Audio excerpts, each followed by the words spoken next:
Depuis 2022, avec les problèmes d'acheminement de médicaments, ça a créé beaucoup de problèmes aux ONG de satisfaire avec cette crise, malgré l'insécurité, malgré toute cette crise que personne n'ignorait au Mali, que les associations nous ont toujours apporté le peu qu'ils donnent vaut mieux que rien, parce qu'il y a beaucoup d'aspects qui bloquent l'acheminement des médicaments, des problèmes qui sont dus à l'insécurité, qui sont dus au pluie actuellement. On a 4 mois, les ONG ne peuvent rien faire, parce qu'il n'y a pas d'acheminement. Le taux de mortalité infantile au Mali s'élève environ à 80 décès pour 1000 naissances vivantes, selon le rapport 2021 de l'UNICEF. Et 10,4% des enfants de moins de 5 ans sont atteints de malnutrition aiguë. D'après l'Organisation mondiale de la santé OMS, 35% des consultations médicales sont associées au paludisme et 60% de la population n'a pas accès à des soins de santé de base suffisants. Ces données mettent en évidence les difficultés sanitaires majeures auxquelles le Mali est confronté, ce qui légitime l'implication et l'intervention des ONG afin d'améliorer la santé des populations vulnérables. Les populations de toute la région qui sont retrouvées dans un rayon d'un seul village, d'une seule ville de Menaka, il y a vraiment des problèmes. Il y a vraiment des problèmes qui sont dus à l'insécurité. Tous les cercles, tous les assacos sont venus à Menaka. Toutes les populations concernées sont venues à Menaka.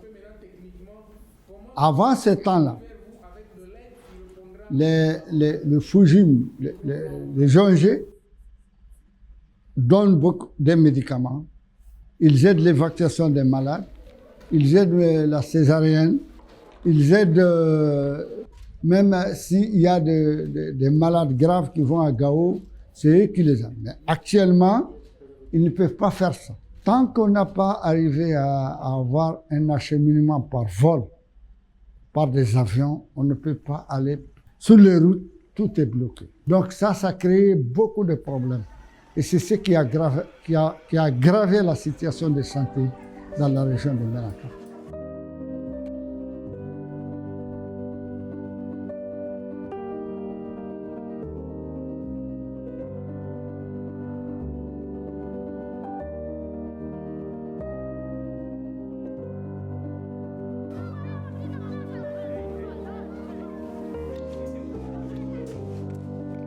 Avec la nouvelle donne sécuritaire, le travail des organisations humanitaires au Mali est devenu crucial, surtout dans un contexte de crise humanitaire persistante et des défis complexes auxquels le pays est confronté.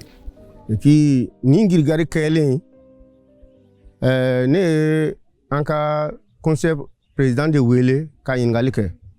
Wa Dembo Kokera, Ulube Bolakana, Jigidimbal. Ngo moyen te ambolo ngo projet jume de betelia ka mogo deme ni ko suku fanfe banka ko de ya foko ne ka NLC mogo wele halo ma doko kun flake de unana ni balo ni debe ni barme ni donc unana nae ay commanda wele commanda yere musique en Atlante.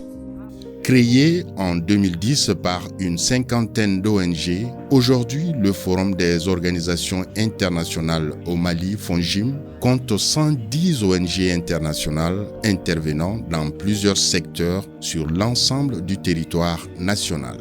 L'objectif de ce forum, c'est de favoriser une bonne coordination entre nos membres et un partage d'informations.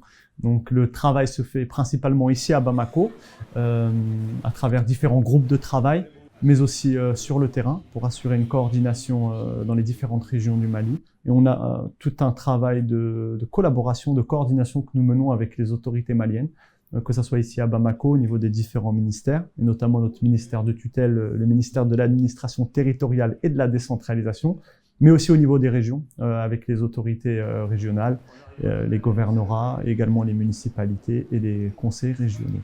Le FONGIM travaille donc, comme je l'ai dit, avec des groupes de travail. Donc on a un groupe qui est très actif, qui est le groupe de travail humanitaire, donc qui travaille principalement sur la réponse d'urgence. Donc là, il y a un gros travail qui est fait d'évaluation des besoins dans les différents secteurs d'activité, sécurité alimentaire, santé, éducation, eau, hygiène, assainissement. Le Conseil norvégien pour les réfugiés, NRC, est l'une des ONG membres du FONGIM. Ces équipes interviennent aujourd'hui dans la commune de Soubala, dans la région de Mopti, suite au déplacement des populations. Nous sommes ici ce matin dans le cadre d'une assistance API.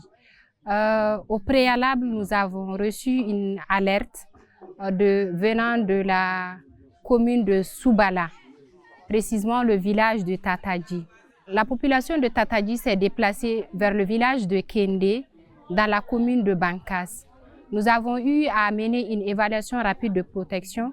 Au cours de cette évaluation, nous avons pu identifier certaines personnes à besoins spécifiques, entre autres des femmes enceintes, des femmes veuves suite à l'attaque, des femmes chefs de ménage, des personnes vivant avec handicap.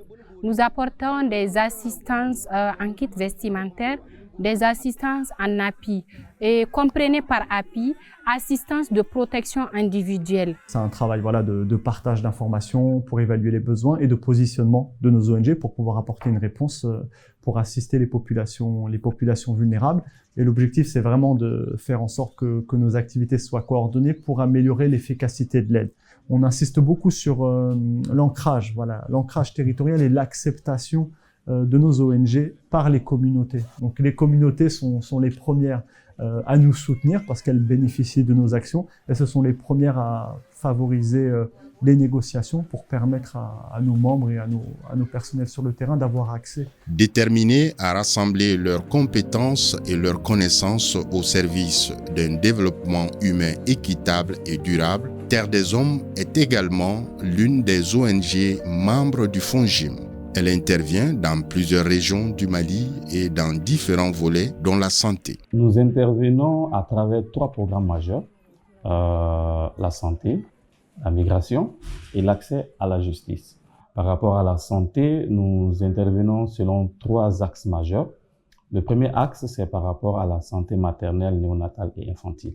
Le deuxième axe, c'est un peu la santé numérique. Voilà, comme nous le savons, nous sommes à l'ère des nouvelles technologies.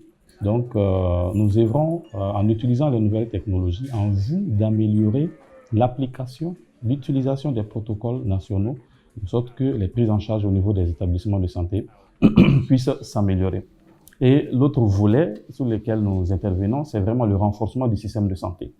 Donc, nous intervenons au Mali, bien sûr, en nous appuyant, en nous calquant sur le système mis en place au niveau de l'État. Donc, nous accompagnons l'État à travers la direction régionale de la santé, à travers la direction générale de la santé déjà, la direction régionale de la santé, les centres de santé de référence, pour améliorer les systèmes existants. En 2023, à travers notre accompagnement de nos agents sur le terrain, on a noté que près de 80% des enfants qui sont nés, qui sont dans le besoin de réanimation, ont été réanimés avec succès. Donc, ce qui veut dire qu'aujourd'hui, nous pouvons dire qu'il y a une réduction, n'est-ce pas, du taux de mortalité néonatale et infantile dans la région du Ségou, entre autres. Grâce à des outils technologiques innovants, comme les tablettes, avec des applications, les populations bénéficient d'une bonne assistance médicale dans les zones reculées du pays. Au travers de notre outil digitalisé qui est le REC-PCME, la PCME, c'est la prise en charge intégrée des maladies de l'enfant. Donc, ce protocole qui a été digitalisé aide les agents de santé à suivre une démarche cohérente, adaptée et efficace lorsqu'ils sont en face d'un enfant malade qui vient en consultation. Donc, spécifiquement, cette application est mise en œuvre dans le district sanitaire de Massina et de Markala. Aujourd'hui, les partenaires ne se bousculent pas aux portes du Mali, une situation qui limite la capacité opérationnelle des acteurs humanitaires. En 2023, les organismes d'aide ont reçu environ 30% des 750 millions de dollars dont ils avaient besoin, soit environ 225 millions de dollars. Grâce à ces fonds, Ils ont aidé plus de 1,8 million de personnes dans tout le pays. Le plan de réponse humanitaire qui a été adopté pour le Mali 2024 a estimé le nombre de populations dans le besoin à 7,1 millions. Et parmi ces 7,1 millions, il a été décidé de cibler 4,1 millions de personnes dans le besoin. Donc majoritairement, ces personnes se trouvent dans des zones accessibles pour nos ONG membres ou les ONG nationales et locales partenaires qui interviennent au plus proche des populations vulnérables. Ensuite, pour faire face à ces défis, bien sûr, il y a des défis d'accès, que ce soit des défis liés actuellement aux inondations, mais également des défis sécuritaires. Il y a des mécanismes qui sont mis en place par nos membres, donc des mécanismes de négociation avec les leaders communautaires pour avoir accès à des zones difficiles, des mécanismes de notification des mouvements avec les Nations Unies, etc., qui transmettent ça aux autorités. Pour mobiliser les bailleurs de fonds, le FONGIM intensifie les plaidoyers auprès des partenaires afin d'avoir des ressources nécessaires pour venir en aide aux populations dans le besoin. Le discours qu'on porte, c'est vraiment dépolitiser les questions d'aide et se concentrer sur les populations dans le besoin.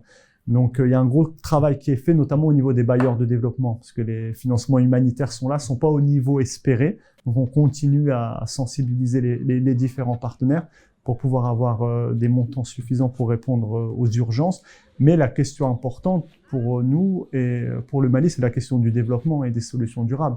Le fait de maintenir des populations dans des cycles d'assistance, ça ne va pas résoudre le problème sur le long terme. Donc il faut mettre en place des activités génératrices de revenus qui permettront aux populations de subvenir durablement aux besoins de leur famille. Et donc ça, c'est vraiment un discours qu'on porte. Je pense qu'il y a des changements positifs ces derniers mois et on espère que ça se traduira par plus de financement et par la mise en place de projets vraiment de développement qui permettront aux populations de devenir plus résilientes et de pouvoir développer leurs moyens de subsistance.